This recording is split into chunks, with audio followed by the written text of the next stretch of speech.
Let's take a look at how to give particles collision. So, start off, of course, we're going to need um, a wall or a roof or something that particles can collide with. And of course, we're going to need particles emitting. So, just give me a moment to set that up.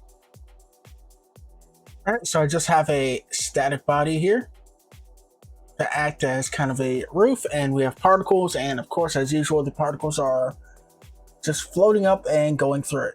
So how do we add collision to this?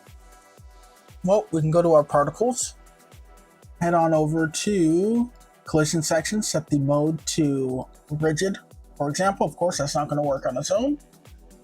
We then can come on down to our scene, and if we type in particles, we can see we've got some options here. If we can go ahead and select, I'm going to use a collision box 3D, so GPU particles collision box.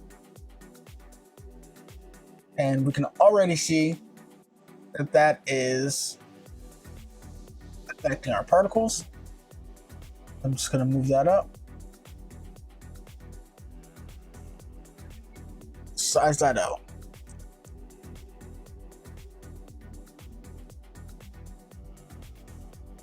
Y. So I just have my collision set out there for it.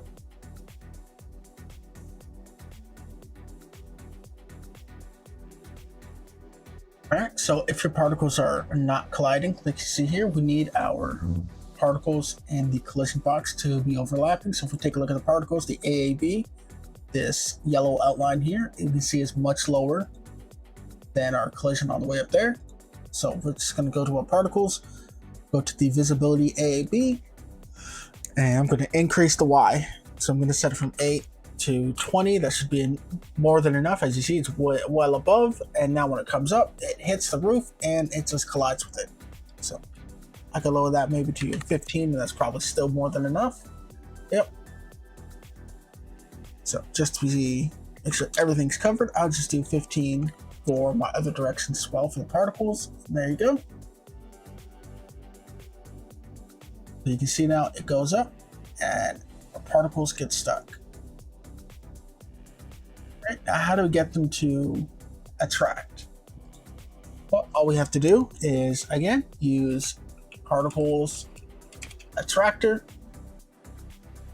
Right, so again, I'll just do the same thing. Put one there. Make sure we have an overlap. Just set that up real quick. So we have a size. We can go to our strength. We can increase that, and there we go. That's a little insane, but always go to attract towards the center. So let's pull that up.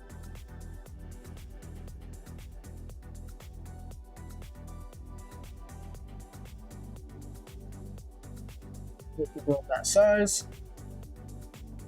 My strength was negative, so it was pulling it away.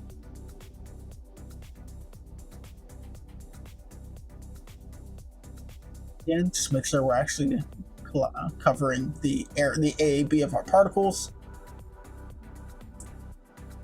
And now if I come into particles, maybe set this to 32.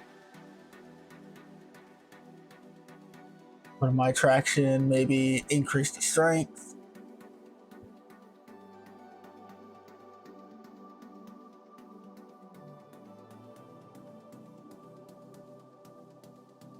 All right, we can come in, we can affect all of these as much as we want. Again, it's going to pull it towards the center.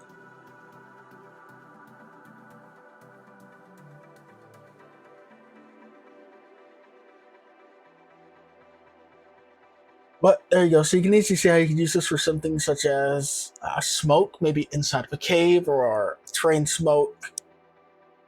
As just two quick examples, you can use this for weather effects, to have rain come down and collide with the ground, or have snow fall and stick to the ground, and so on.